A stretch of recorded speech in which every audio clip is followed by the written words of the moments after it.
Welcome to wishful ಅಡುಗೆ ಮನೆ. ನೋಡಿ, ಇವತ್ತೇ ಮನೆಯಲ್ಲಿ ಬೀನ್ಸ್ ಇದೆ. ಸೊ ಮನೆಯಲ್ಲಿ ಇರುವಂಥ ಇಂಗ್ರೀಡಿಯೆಂಟ್ಸ್ನ ಬಳಸಿ ಕಡಿಮೆ ಟೈಮಲ್ಲಿ 10 ನಿಮಿಷದಲ್ಲಿ ಇನ್ಸ್ಟಂಟಾಗಿ ಮಾಡುವಂಥ ಇವತ್ತೇ ತುಂಬ ಡಿಫ್ರೆಂಟು ಮತ್ತು ಯುನೀಕ್ ರೆಸಿಪಿ, ಅದನ್ನು ಮಾಡೋಣ.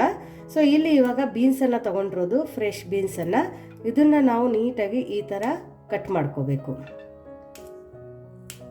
ನೋಡಿ, ಸಣ್ಣ ಸಣ್ಣದಾಗಿ ಕಟ್ ಮಾಡ್ಕೊಬೇಕು. ಹೌದು. ಸೊ ಈ ಥರ ನಾವು ಬೀನ್ಸನ್ನು ಕಟ್ ಮಾಡ್ಕೊಂಡು ಬರೋಣ. ನೋಡಿ, ಬೀನ್ಸನ್ನು ಈ ಥರ ಕಟ್ ಮಾಡ್ಕೊಂಡು ಬಂದಿದ್ದೀವಿ. ಇದನ್ನ ಇವಾಗ ಪಕ್ಕಕ್ಕಿಟ್ಟು ನೆಕ್ಸ್ಟ್ ಏನು ಮಾಡೋದು ಅಂತ ನೋಡೋಣ ಬನ್ನಿ. ನೋಡಿ, ಮೊದಲಿಗೆ ಒಂದು ಕುಕ್ಕರ್ನ ತಗೊಂಡಿದ್ದೀವಿ. ಕುಕ್ಕರ್ ಒಳಗಡೆ 2 ರಿಂದ 3 ಸ್ಪೂನ್ ಆಗುವಷ್ಟು ಎಣ್ಣೆನ ಹಾಕೊಳ್ತಾ ಇದ್ದೀವಿ. ನೋಡಿ, ಎಣ್ಣೆ ಕಾಯ್ದ ನಂತರ ಇದ್ರ ಒಳಗಡೆ ಒಂದು ಸ್ವಲ್ಪ ಸಾಸಿವೆನ ಹಾಕೊಳ್ಳೋಣ. ಅದ್ರ ಜೊತೆ ಒಂದು ಸ್ವಲ್ಪ ಜೀರಿಗೆನೂ ಹಾಕೊಳ್ಳೋಣ. ಇವಾಗ ಇಲ್ಲಿ ಸಣ್ಣದಾಗಿ ಕಟ್ ಮಾಡ್ಕೊಂಡಿರುವಂಥ ಹಸಿ ಆಲೂಗಡ್ಡೆನ ಹಾಕೊಳ್ಳೋಣ. ಆಲೂಗಡ್ಡೆ ಮೇಲ್ಗಡೆನ ಸಿಪ್ಪೆನ ತೆಗೆದುಬಿಟ್ಟು ಈ ಥರ ಕಟ್ ಮಾಡ್ಕೊಂಡಿರೋದು. ನೋಡಿ, ಈ ಥರ ಕಟ್ ಮಾಡ್ಕೊಳ್ಳಿ ಆಲೂಗಡ್ಡೆನ. ಸೊ ಇವಾಗ ಹೈ ಫ್ಲೇಮಲ್ಲಿ ಆಲೂಗಡ್ಡೆನ ಒಂದು 2 ನಿಮಿಷ ಚೆನ್ನಾಗಿ ಫ್ರೈ ಮಾಡ್ಕೊಳ್ಳೋಣ. ಯಾಕಂದರೆ ಆಲೂಗಡ್ಡೆ ಒಳಗಡೆ ಹಸಿ ವಾಸನೆ ಹೋಗಿದ್ರೆ ಮಾತ್ರ ನಾವು ಮಾಡುವಂಥ ರೆಸಿಪಿಗೆ ಒಳ್ಳೆ ಫ್ಲೇವರು ಮತ್ತು ತುಂಬ ಚೆನ್ನಾಗಿ ಟೇಸ್ಟ್ ಕೊಡುತ್ತೆ. ಎಣ್ಣೆ ಮತ್ತು ಸಾಸಿವೆ ಹಾಕಿದ ತಕ್ಷಣ ಆಲೂಗಡ್ಡೆ ಇಮಿಡಿಯೇಟಾಗಿ ಹಾಕೊಂಡ್ಬಿಡಿ. ಇನ್ಸ್ಟೆಂಟಾಗಿ ಮನೆಗೆ ದಿಢೀರಂತ ಯಾರಾದ್ರೆ ಗೆಸ್ಟ್ ಬಂದರೆ ಆಚೆ ಟೈಮ್ ಇರಲ್ಲಲ್ಲ. ಆಲೂಗಡ್ಡೆ ಬೇಯಿಸ್ಕೋಬೇಕು, ತರಕಾರಿ ಬೇಯಿಸ್ಬೇಕು, ಬೇಳೆ ಬೇಯಿಸ್ಬೇಕು. ಅದ್ರ ಬದಲಾಗಿ ನೀವು ಡೈರೆಕ್ಟಾಗಿ ಕುಕ್ಕರಲ್ಲಿನೇ ಈ ಥರ ಒಂದು ರೆಸಿಪಿನ ಮಾಡ್ಕೋಬಹುದು. ಇವತ್ತು ಮನೆಗೆ 50 ಜನ ಬಂದ್ರೂ ಇದೇ ಥರ ಮಾಡ್ಕೊಳ್ಳಿ. ಹೌದು, ತರಕಾರಿ ಕ್ವಾಂಟಿಟಿ ಜಾಸ್ತಿ ಹಾಕಿ ಹೌದು. ಸೊ ಇದನ್ನ ಒಂದು 2 ನಿಮಿಷ ಚೆನ್ನಾಗಿ ಫ್ರೈ ಮಾಡ್ಕೊಂಡು ಬರೋಣ. ನೋಡಿ, ಈ ಥರ ಇದ್ರ ಒಳಗಡೆ ಹಸಿ ವಾಸನೆ ಹೋಗಿ ಫ್ರೈ ಆಗಿದೆ. ಇವಾಗ ಇದ್ರ ಒಳಗಡೆ ಏನು ಹಾಕೋದು ಅಂತ ನೋಡೋಣ. ನೋಡಿ, ಇವಾಗ ಇದ್ರ ಒಳಗಡೆ ನಾನು ಕಟ್ ಮಾಡ್ಕೊಂಡಿರುವಂಥ ಈರುಳ್ಳಿನ ಹಾಕೋತಾ ಇದ್ದೀನಿ. ಅದ್ರ ಜೊತೆನೆ ಕ್ಯಾರೆಟು ಕೂಡ ಕಟ್ ಮಾಡಿ ಹಾಕೋತಾ ಇದ್ದೀನಿ, ಗಜರಿಕಾಯಿ. ನೋಡಿ, ಸಣ್ಣದಾಗಿ ಕಟ್ ಮಾಡ್ಕೊಬೇಕು. ಅದ್ರ ಜೊತೆ ಬೀನ್ಸು, ನಾವು ಬೀನ್ಸನ್ನು ಕಟ್ ಮಾಡ್ಕೊಂಡು ಇಟ್ಕೊಂಡಿದ್ವಲ್ಲ, ಆ ಬೀನ್ಸು ಕೂಡ ಹಾಕೊಳ್ಳೋಣ. ಫ್ಲೇಮನ್ನು ತರಕಾರಿ ಹಾಕಬೇಕಾದ್ರೆ ಲೋ ಅಲ್ಲಿ ಇಟ್ಕೊಳ್ಳಿ. ನೋಡಿ, ಇವಾಗ ಹೂಕೋಸನ್ನು ಹಾಕ್ಕೊಳ್ತಾ ಇದ್ದೀವಿ. ಹೂಕೋಸನ್ನು ಬಿಸಿನೀರಲ್ಲಿ ತೊಳೆದು ಹಾಕ್ಕೊಳ್ತಾ ಇದ್ದೀವಿ.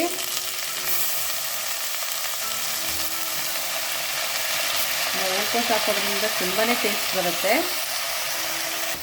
ನೋಡಿ, ಇವಾಗ ಒಣಗಿರೋ ಬಟಾಣಿನ ನೆನೆಸಿದ್ದು ಸ್ವಲ್ಪ ಹಾಕ್ಕೊಂಡಿದ್ದೀವಿ. ನೆನೆಸಿ ಸ್ವಲ್ಪ ಬೇಯಿಸಿದೆ.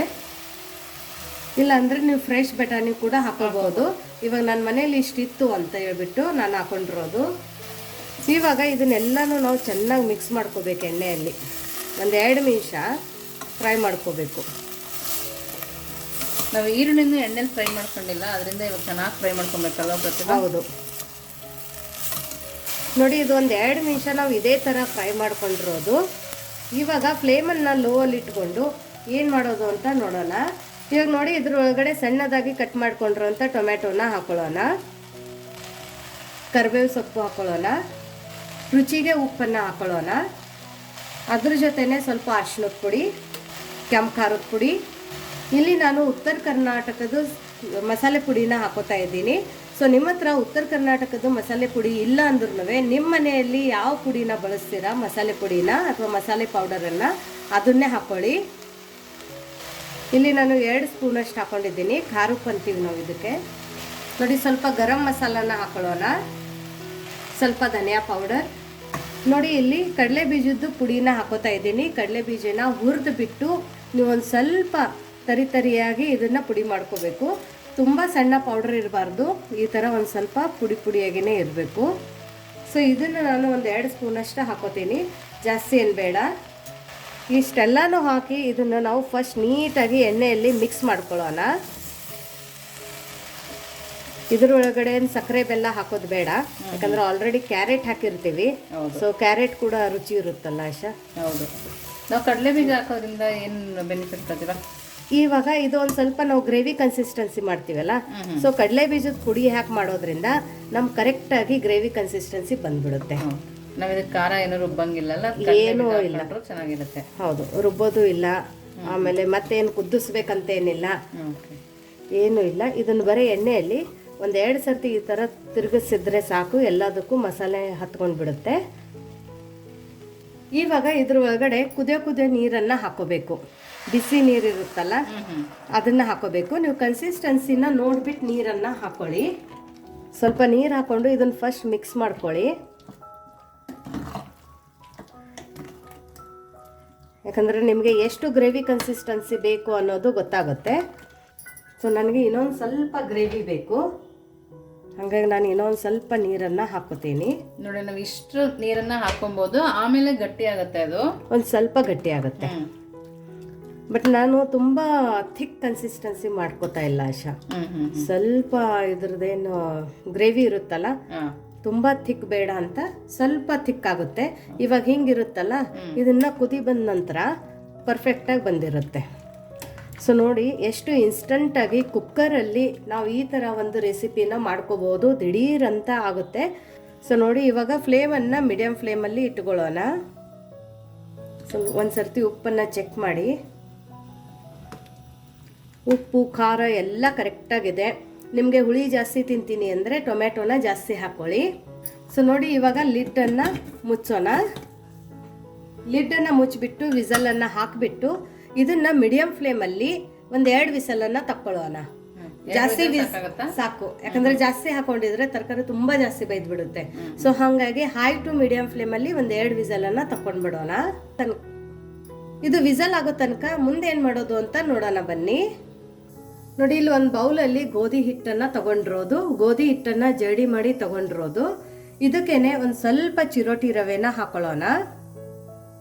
ನಾವು ಗೋಧಿ ಹಿಟ್ಟು ಒಳಗಡೆ ಚಿರೋಟಿ ರವೆ ಹಾಕೋದ್ರಿಂದ ನಾವು ಮಾಡುವಂಥ ಪುರಿ ತುಂಬ ಚೆನ್ನಾಗಿ ಉಬ್ಬುತ್ತೆ, ಅದ್ರ ಜೊತೆ ಕ್ರಿಸ್ಪಿ ಬರುತ್ತೆ. ಆಶಾ, ಕ್ರಿಸ್ಪಿನೂ ಬರುತ್ತಲ್ಲ? ಹೌದು. ಸೊ ಇವಾಗ ನಮ್ಮ ಪುರಿಗೆ ಕಲರ್ ಚೆನ್ನಾಗಿ ಬರಲಿ ಅಂಥೇಳಿ ಇಲ್ಲಿ ನಾನು 1 ಸ್ಪೂನಷ್ಟು ಸಕ್ಕರೆನ ಹಾಕೋತಾ ಇದ್ದೀನಿ. ರುಚಿಗೆ ಉಪ್ಪು. ನಮ್ಮ ಪುರಿ ಸುಮಾರು ಹೊತ್ತು ಉಬ್ದಂಗೆ ಇರ್ಬೇಕಂತ ಹೇಳಿ ಆಶಾ, ಇದ್ರ ಒಳಗಡೆ ನಾನು ಒಂದು 3 ಸ್ಪೂನಷ್ಟು ಮೊಸರನ್ನ ಹಾಕೋತಾ ಇದ್ದೀನಿ. ಸೊ ನೋಡಿ, ಸಕ್ಕರೆ ಮತ್ತು ಮೊಸರು ಒಂದು ಸರ್ತಿ ಹಾಕಿ ಮಾಡಿ ನೋಡಿ, ತುಂಬ ಚೆನ್ನಾಗಿ ನಮ್ಮ ಪುರಿ ಆಗುತ್ತೆ. ನೋಡಿ, ಎಲ್ಲದನ್ನು ಮಿಕ್ಸ್ ಮಾಡ್ಕೊಳ್ತಾ ಇದ್ದೀನಿ. ಗೋಧಿ ಹಿಟ್ಟು, ರವೆ, ಮೊಸರು ಎಲ್ಲದನ್ನೂ ಹಿಟ್ಟಿಗೆ ಚೆನ್ನಾಗಿ ಮಿಕ್ಸ್ ಆಗಬೇಕು. ನೋಡಿ, ಈ ಥರ ಎಲ್ಲದೂ ಮಿಕ್ಸ್ ಮಾಡ್ಕೊಬೇಕು. ಆಮೇಲೆ ಸ್ವಲ್ಪ ಸ್ವಲ್ಪ ನೀರು ಹಾಕಿ ನಾವು ಗಟ್ಟಿಗೆ ಕಲಸ್ಕೊಬೇಕು.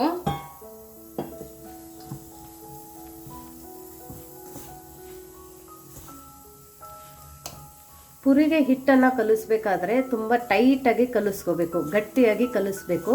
ನೀವು ಚಪಾತಿಗೆ ಹೇಗೆ ಕಲಿಸ್ತೀರಾ ಆ ಥರ ಕಲಿಸ್ಕೋಬೇಡಿ, ಅದಕ್ಕಿಂತನೂ ಒಂದು ಸ್ವಲ್ಪ ಗಟ್ಟಿ ಕಲಿಸ್ಕೊಳ್ಳಿ. ಅವಾಗ ಏನಾಗುತ್ತಂದ್ರೆ ನಮ್ಮ ಪುರಿ ಎಣ್ಣೆ ಹಿಡ್ಕೊಳ್ಳಲ್ಲ ಆಶಾ. ನಮ್ದು ಹಿಟ್ಟು ಒಂದು ಸ್ವಲ್ಪ ಲೂಸ್ ಇದ್ರೆ ಪುರಿ ಎಣ್ಣೆ ಎಳ್ಕೊಳ್ಳುತ್ತೆ. ಸೊ ಪುರಿನೂ ಎಣ್ಣೆ ಎಳ್ಕೋಬಾರ್ದು ಅಂದರೆ ಒಂದು ಸ್ವಲ್ಪ ಹಿಟ್ಟನ್ನು ಗಟ್ಟಿಯಾಗಿ ಕಲಿಸ್ಕೋಬೇಕು. ನೋಡಿ, ಈ ಥರ ಕಲ್ಸ್ಕೊಬೇಕು. ನೋಡ್ತಿದ್ದೀರಲ್ಲ ಎಷ್ಟು ಗಟ್ಟಿ ಇದೆ ಅಂತೇಳಿ, ಇಷ್ಟು ಗಟ್ಟಿಗೆ ನಾವು ಕಲ್ಸ್ಕೊಂಬರ್ಬೇಕು. ಹೌದು. ಇವಾಗ ಏನು ಮಾಡೋದು ಅಂತ ನೋಡೋಣ ಬನ್ನಿ. ಸೊ ನೋಡಿ, ಇದ್ರದ್ದು ಒಂದು ಚಿಕ್ಕದು ಉಂಡೆ ತೊಗೊಳ್ಳೋಣ. ಹಿಟ್ಟು ನೆನೆಬೇಕಂತೇನಿಲ್ಲ, ಇನ್ಸ್ಟಂಟಾಗಿನೂ ಮಾಡ್ಕೋಬಹುದು. ಟೈಮ್ ಇದ್ದರೆ ಒಂದು 5 ನಿಮಿಷ ನೆನೆಸಿ, ಬಟ್ ಇವತ್ತು ನಾನು ಇನ್ಸ್ಟಂಟಾಗಿನೇ ಮಾಡ್ತಾ ಇದ್ದೀನಿ. ಸೊ ಇಲ್ಲಿ ಒಂದು ಚಿಕ್ಕದು ಉಂಡೆನ ತಗೊಂಡ್ಬಿಟ್ಟು ಈ ಥರ ಒಂದು ಸ್ವಲ್ಪ ಪ್ರೆಸ್ ಮಾಡ್ಕೊಳ್ಳೋಣ. ಸ್ವಲ್ಪ ಎಣ್ಣೆನ ಹಚ್ಕೊಳ್ಳೋಣ. ಹಿಟ್ಟು ಹಚ್ಚಿ ನಾವು ಪುರಿ ಲಟ್ಸಿದ್ರೆ ಆಶಾ, ಎಣ್ಣೆ ಒಳಗಡೆ ಅದು ಹಿಟ್ಟು ಬಿಡುತ್ತೆ. ಸೊ ಎಣ್ಣೆ ಒಂದು ಸ್ವಲ್ಪ ಕರಿ ಆಗುತ್ತೆ ಮತ್ತೆ ಯೂಸ್ ಮಾಡ್ಬೇಕಾದ್ರೆ ಅಷ್ಟು ಸರಿ ಅನ್ಸಲ್ಲ. ಹೌದು. ಸೊ ಈ ಥರ ಒಂದು ಸ್ವಲ್ಪ ಎಣ್ಣೆನ ಹಚ್ಬಿಟ್ಟು ನಾವು ಈ ಥರ ಲಟ್ಟಿಸ್ಕೋಬೇಕು. ಪುರಿನ ತುಂಬ ಥಿಕ್ಕಾಗಿನೂ ಲಟ್ಟಿಸ್ಬೇಡಿ, ತುಂಬ ಥಿನ್ನಾಗಿನೂ ಲಟ್ಟಿಸ್ಬೇಡಿ, ಮೀಡಿಯಮ್ ಆಗಿ ಲಟ್ಸೋಣ. ಸೊ ನೋಡಿ, ಈ ಥರ ನಮ್ಮದು ಪುರಿ ಲಟ್ಟಿಸ್ ರೆಡಿಯಾಗಿದೆ. ತುಂಬ ಥಿಕ್ಕು ಇಲ್ಲ, ತುಂಬ ಥಿನ್ನಾಗಿನೂ ಇಲ್ಲ. ಸೊ ಇವಾಗ ನಾವು ಈ ಪುರಿನ ಬಿಸಿ ಬಿಸಿ ಎಣ್ಣೆ ಒಳಗಡೆ ಬಿಡೋಣ. ನೋಡಿ, ಎಣ್ಣೆ ಚೆನ್ನಾಗಿ ಕಾಯ್ದಿದೆ. ಬಿಸಿ ಬಿಸಿ ಎಣ್ಣೆ ಒಳಗಡೆನೆ ನಾವು ಪುರಿನ ಹಾಕೋಬೇಕು, ಅವಾಗ ನಮ್ಮ ಪುರಿ ತುಂಬಾ ಚೆನ್ನಾಗಿ ಬರುತ್ತೆ. ಅದ್ರ ಜೊತೆ ಹೌದು, ಎಣ್ಣೆನೂ ಎಳ್ಕೊಳ್ಳಲ್ಲ, ಎಷ್ಟು ಚೆನ್ನಾಗಿ ಬರ್ತಾ ಇದೆ, ಟಮ್ ಅಂತ ಉಬ್ಬುತ್ತೆ. ನೋಡಿ, ಪುರಿ ಮಾಡಿ ಒಂದು ಅರ್ಧ ಗಂಟೆನೂ ಹಿಂಗೆ ಇಟ್ಟಿದ್ರು ಪುರಿ ತೆಳಗಡೆ ಹೋಗಲ್ಲ ಆಶಾ, ಇದೇ ತರ ಉಬ್ದಂಗೆ ಇರುತ್ತೆ. ಸೊ ಆ ಒಂದು ಅಡ್ವಾಂಟೇಜ್ ಇದರಲ್ಲಿ, ಮೊಸರು, ರವೆ ಮತ್ತೆ ಸಕ್ಕರೆದು ಹಾಕಿದ್ರೆ. ನೋಡಿ, ಕಲರ್ ತುಂಬಾ ಚೆನ್ನಾಗಿ ಬಂದಿದೆ, ಪರ್ಫೆಕ್ಟ್ ಆಗಿ ಬಂದಿದೆ ಕಲರ್ ನೋಡಿ. ಸೊ ಇವಾಗ ನಮ್ದು ಪುರಿನೂ ರೆಡಿ ಆಯ್ತು, ಆ ಕಡೆ ವಿಸಲು ಆಗಿದೆ. ನೆಕ್ಸ್ಟ್ ಏನ್ ಮಾಡೋದು ಅಂತ ನೋಡೋಣ ಬನ್ನಿ. ನೋಡಿ ವಿಸಲ್ ಆಗಿದೆ. ಇವಾಗ ಲಿಡ್ಡನ್ನು ಓಪನ್ ಮಾಡೋಣ. ವಾವ್, ತುಂಬ ಚೆನ್ನಾಗಿ ಕಾಣಿಸ್ತಾ ಇದೆ ನೋಡಿ. ನಿಮಗೆ ಕಡಲೆ ಪುಡಿ ಕೂಡ ಕಾಣಿಸ್ತಾ ಇದೆ ಮೇಲೆ. ನೀಟಾಗಿ ಎಣ್ಣೆ ಬಿಟ್ಟು ಬೆಂದಿದೆ. ಹೌದು ನೋಡಿ ಎಷ್ಟು ಪರ್ಫೆಕ್ಟಾಗಿ ತರಕಾರಿ ಬೇಯ್ದಿದೆ ಅಂದರೆ ಆಶಾ. ಹೌದು ನೋಡಿ. ಆಮೇಲೆ ಗ್ರೇವಿ ಕನ್ಸಿಸ್ಟೆನ್ಸಿ ನೋಡಿ ಎಷ್ಟು ಚೆನ್ನಾಗಿ ಬಂದಿದೆ ಅಂದರೆ, ಯಾವಾಗಲೂ ನಾವು ಪುರಿಗೆ ಸಾಗು ಮಾಡ್ತೀವಲ್ಲ ಆ ಥರ ಒಂದು ಸಾಗು ಮಾಡೋದಕ್ಕಿಂತ ಇದೊಂಥರ ಡಿಫ್ರೆಂಟ್ ಆಗಿರುತ್ತೆ. ಇವಾಗ ಅಂತ ಆಗುತ್ತೆ. ಹೌದು. ಫ್ಲೇಮನ್ನು ಇವಾಗ ಮತ್ತೆ ನಾನು ಲೋ ಅಲ್ಲಿ ಇಟ್ಕೊಂಡಿದ್ದೀನಿ. ಇವಾಗ ಇದ್ರ ಒಳಗಡೆ 1 ಸ್ಪೂನ್ ಅಷ್ಟು ತುಪ್ಪನ ಹಾಕೋತಾ ಇದ್ದೀನಿ. ಇದರಿಂದ ಸ್ವಲ್ಪ ಟೇಸ್ಟು ಫ್ಲೇವರ್ ಚೆನ್ನಾಗಿ ಬರುತ್ತೆ. ನೀವು ಬೇಕಂದರೆ ಬೆಣ್ಣೆ ಕೂಡ ಹಾಕೋಬಹುದು, ಅದನ್ನು ಬೇಡ ಅಂದರೆ ಸ್ಕಿಪ್ ಮಾಡ್ಕೋಬಹುದು. ಇವಾಗ ಸಣ್ಣದಾಗಿ ಕಟ್ ಮಾಡ್ಕೊಂಡಿರೋಂಥ ಕೊತ್ತಂಬರಿ ಸೊಪ್ಪನ್ನು ಹಾಕೊಳ್ಳೋಣ. ಇದ್ರ ಜೊತೆನೆ ಒಂದು ಸ್ವಲ್ಪ ಕಸೂರಿ ಮೆಥಿನ ಹಾಕೊಳ್ಳೋಣ. ಇವಾಗ ಇದೆಲ್ಲನೂ ಮಿಕ್ಸ್ ಮಾಡ್ಕೊಳ್ಳೋಣ. ಫ್ಲೇಮನ್ನು ಮಾತ್ರ ಫುಲ್ ಲೋ ಅಲ್ಲಿ ಇಟ್ಕೊಳ್ಳಿ. ಜಸ್ಟ್ 1 ನಿಮಿಷಕ್ಕೆ ನಾನು ಫ್ಲೇಮನ್ನು ಆನ್ ಮಾಡಿರೋದು, ಯಾಕಂದರೆ ತುಪ್ಪ ಮತ್ತು ಕಸೂರಿ ಮೆಥಿ ಹಾಕಬೇಕಾಗಿತ್ತಲ್ಲ ಅದಕ್ಕೋಸ್ಕರ. ಸೊ ನೋಡಿ, ಇನ್ಸ್ಟಂಟ್ ಕುಕ್ಕರಲ್ಲಿ ಪುರಿಗೆ ನಮ್ಮದು ಈ ತರಕಾರಿ ಸಾಗು ರೆಡಿಯಾಗಿದೆ. ತುಂಬ ಡಿಫ್ರೆಂಟ್ ರೆಸಿಪಿ. ಸೊ ಇವಾಗ ಗ್ಯಾಸನ್ನು ಆಫ್ ಮಾಡೋಣ. ಫ್ಲೇಮನ್ನು ಆಫ್ ಮಾಡಿಕೊಂಡು ನೆಕ್ಸ್ಟ್ ಏನು ಮಾಡೋದು ಅಂತ ನೋಡೋಣ ಬನ್ನಿ. ನೋಡಿ, ಇವಾಗ ಒಂದು ಪ್ಲೇಟ್ನ ರೆಡಿ ಮಾಡ್ಕೊಂಡಿದ್ದೀವಿ. ಇವಾಗ ಇದ್ರ ಒಳಗಡೆ ನಾವು ಮಾಡ್ಕೊಂಡಿರುವಂಥ ತರಕಾರಿ ಸಾಗು, ಬೇಳೆ ಇಲ್ಲದೆ ಯಾವುದೇ ಮಸಾಲೆ ರುಬ್ಬದೆ ಮಾಡ್ಕೊಂಡಿರುವಂಥ ಈ ಸಾಗು ದಿಢೀರಾಗಿ ಮಾಡ್ಕೊಬೋದು. ಥಿಕ್ನೆಸ್ ಕೂಡ ನೋಡಿ ಎಷ್ಟು ಚೆನ್ನಾಗಿದೆ. ನೀವು ಬೆಳಗ್ಗೆ ದಿಢೀರಾಗಿ ಲಂಚ್ ಬಾಕ್ಸಿಗೆ ಕೂಡ ಮಾಡ್ಕೊಡ್ಬೋದು. ಹೌದು ನೋಡಿ, ನಾವು ಮಾಡ್ಕೊಂಡಿದ್ವಲ್ಲ ಪುರಿ, ಇನ್ನೂ ಆದ್ರೂ ಹಾಗೆ ಇದೆ. ಎಷ್ಟು ಚೆನ್ನಾಗಿ ಉಬ್ಬಿದೆ. ಸೊ ನೋಡಿ, ನಮ್ಮದು ಟಮ್ ಅಂತ ಉಬ್ಬಿರೋಂಥ ಪುರಿ ಮಾಡೋ ಪ್ರೊಸೆಸ್ಸು ನೀವು ನೋಡಿದ್ದೀರಾ, ಎಷ್ಟು ಡಿಫ್ರೆಂಟ್ ಆಗಿದೆ, ಎಷ್ಟು ಯುನೀಕ್ ಆಗಿದೆ ಅಂತ. ಅದ್ರ ಜೊತೆ ಪಲ್ಯ ಕೂಡ ಇನ್ಸ್ಟಂಟಾಗಿ ಮಾಡಿರೋದು. ಸೊ ಇವಾಗ ಈ ಪುರಿ ನೋಡಿ ಮೇಲ್ಗಡೆ ಎಷ್ಟು ಕ್ರಿಸ್ಪಿ ಇದೆ ನೋಡಿ. ಓಪನ್ ಮಾಡ್ತೀನಿ. ಎಷ್ಟು ಚೆನ್ನಾಗಿ ಪುರಿ ಆಗಿದೆ. ಒಂದು ಚೂರು ಕೂಡ ಎಣ್ಣೆ ತಗೊಂಡಿಲ್ಲ, ಸ್ವಲ್ಪನೂ ಎಣ್ಣೆ ಕೈಗೆ ಹತ್ತಾ ಇಲ್ಲ ನೋಡಿ. ಇಲ್ಲಿ ಗೊತ್ತಾಗುತ್ತೆ ಅಷ್ಟು ಚೆನ್ನಾಗಿ ಪುರಿ ರೆಡಿಯಾಗಿದೆ ನೋಡಾಶಾ. ಸೊ ಈ ಥರ ಡಿಪ್ ಮಾಡಿ ತಿಂತಾಯಿದ್ರೆ ತುಂಬ ಬಿಸಿ ಇದೆ. ಎಷ್ಟು ಚೆನ್ನಾಗಾಗಿದೆ ಪುರಿ ಅಂದರೆ ನೋಡಿದ್ರೆ ಬಾಯಲ್ಲಿ ನೀರು ಬರುತ್ತೆ. ಮಕ್ಕಳಿಗೆ ಲಂಚ್ ಬಾಕ್ಸಿಗೆ ದಿಢೀರಂತ ಮಾಡಿಕೊಡ್ಬೋದು, ಅರ್ಜೆಂಟಲ್ಲಿ ಮಾಡಿಕೊಡ್ಬೋದು. 15 ನಿಮಿಷ ಟೈಮ್ ಇದೆ, ಮನೆಗೆ ಯಾರಾದರೆ ಬರ್ತಾ ಇದ್ದಾರೆ ಅಂದ್ರೂ ಈ ಥರ ಒಂದು ರೆಸಿಪಿನ ಮಾಡ್ಕೋಬೋದು. ಇವತ್ತಿಂದು ಈ time saving recipe, instant recipe ನಿಮಗೆ ಹೇಗೆ ಅನ್ನಿಸ್ತು ಅಂತ ಕಮೆಂಟ್ ಮೂಲಕ ಹೇಳಿ. ತುಂಬ ಟೇಸ್ಟಿಯಾಗಿದೆ, ಚೆನ್ನಾಗಿದೆ. ಖಾರ ಉಪ್ಪು ಎಲ್ಲ ಕರೆಕ್ಟ್ ಇದೆ. ಪೂರಿನೂ ತುಂಬ ಡಿಫ್ರೆಂಟ್ ಆಗಿದೆ. ಆಮೇಲೆ ಇದು ಗ್ರೇವಿ ಇದೆ ಅಲ್ಲ, ಕರೆಕ್ಟ್ ಇದೆ ಗ್ರೇವಿ, ಚೆನ್ನಾಗೈತಾ? ತಿಕ್ಕಾಗಿದೆ. ಏನು ಪರ್ಫೆಕ್ಟ್ ಕಾಂಬಿನೇಷನ್ ಇದೆ ಅಂದರೆ ನಿಜವಾಗ್ಲೂ ಹೇಳ್ತೀನಿ, 1-2 ಪೂರಿ ತಿನ್ನೋರು 10 ಪೂರಿ ಕಣ್ಣು ಮುಚ್ಚಿ ತಿಂತಾರೆ. ಅಷ್ಟು ಚೆನ್ನಾಗಿದೆ, ಅಷ್ಟು ಟೇಸ್ಟಿಯಾಗಿದೆ, ತುಂಬ ಸಖತ್ತಾಗಿದೆ. ಸೊ ಬೇಳೆ ಇಲ್ಲದೆ, ಯಾವುದೇ ಮಸಾಲೆ ರುಬ್ಬದೆ, ಡೈರೆಕ್ಟ್ ಕುಕ್ಕರಲ್ಲಿ ಈ ಥರನೂ ಒಂದು ಗ್ರೇವಿನ ಹೇಗೆ ಮಾಡೋದು ಅಂತ ನೋಡಿದ್ದೀರಾ. ಆಮೇಲೆ ಪುರಿ ಕೂಡ ಹೇಗೆ ಮಾಡೋದು ಅಂತ ನೋಡಿದ್ದೀರಾ. ಸೊ ನಿಮಗೆ ಇವತ್ತಿಂದು ಇನ್ಸ್ಟಂಟ್ ಪುರಿ ಮತ್ತು ಸಾಗು ರೆಸಿಪಿ ಹೇಗೆ ಅನ್ನಿಸ್ತು ಅಂತ ಕಮೆಂಟ್ ಮೂಲಕ ತಿಳಿಸೋದನ್ನು ಮರಿಬೇಡಿ. ಇನ್ನೂ ನಮ್ಮ ಚಾನೆಲ್ನ ಲೈಕ್ ಮಾಡಿಲ್ಲ ಅಂದರೆ ಲೈಕ್ ಮಾಡಿ, ಶೇರ್ ಮಾಡಿ, ಸಬ್ಸ್ಕ್ರೈಬ್ ಮಾಡಿ. ವಿಶ್ ಫುಲ್ ಅಡುಗೆ ಮನೆಗೆ ಥ್ಯಾಂಕ್ ಯು.